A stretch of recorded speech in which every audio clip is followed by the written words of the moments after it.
ಭಾರತ ಮತ್ತು ಪಾಕಿಸ್ತಾನದ ನಡುವೆ ಯುದ್ಧದ ಕಾರ್ಮೋಡ ಆವರಿಸಿರುವಂತಹ ಸಂದರ್ಭದಲ್ಲಿ ಜಮ್ಮು ವಿಮಾನ ನಿಲ್ದಾಣದ ಮೇಲೆ ಪಾಕಿಸ್ತಾನ ದಾಳಿಯನ್ನು ಮಾಡಿದ್ದು ಮತ್ತೆ ಡ್ರೋನ್ ದಾಳಿಯನ್ನ ನಡೆಸಿದೆ. ಪರಮ ಪಾಖಂಡಿ ಪಾಕಿಸ್ತಾನ ವಿಮಾನ ನಿಲ್ದಾಣ ಮತ್ತು ಸೇನಾ ನೆಲೆಗಳ ಮೇಲೆ ಅಟ್ಯಾಕ್ ಮಾಡಿದೆ. ಈ ವೇಳೆ ಅದು ಜಮ್ಮು ವಿಮಾನ ನಿಲ್ದಾಣದ ಮೇಲೆ ಪಾಕ್ ದಾಳಿಯನ್ನ ಮಾಡಿರುವಂಥದ್ದು.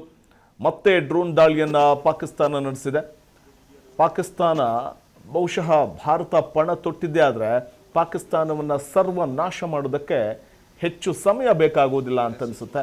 ಆದರೂ ಕೂಡ ಪಾಕಿಸ್ತಾನ ಮಾತ್ರ ತನ್ನ ಚಾಳಿಯನ್ನು ಬಿಡುವ ಲಕ್ಷಣ ಕಾಣಿಸ್ತಾ ಇಲ್ಲ. ಸುಲಭವಾಗಿ ತಾವು ಮಣಿಯೋದಿಲ್ಲ ಅನ್ನುವಂಥ ಒಂದು ಎಚ್ಚರಿಕೆಯನ್ನು ಭಾರತ ಕೊಡ್ತಾ ಇದೆಯಾ ಅನ್ನುವಂಥ ಒಂದು ಪ್ರಶ್ನೆ ಕಾಡುತ್ತೆ. ಯಾಕಂದ್ರೆ ಜಮ್ಮು ವಿಮಾನ ನಿಲ್ದಾಣದ ಮೇಲೆ ಪಾಕಿಸ್ತಾನ ಈ ದಾಳಿಯನ್ನು ಮಾಡಿದ್ದು ಪಾಕ್ನ ಡ್ರೋನ್ಗಳನ್ನು ಈ ವೇಳೆ ಸೇನೆ ಹೊಡೆದುರುಳಿಸಿದೆ. जो भी लोग JNK के बाहर रह रहे हैं, इस वीडियो को ज़्यादा से ज़्यादा देखो. ये कारियाना हरकत है पाकिस्तान की. ये भाई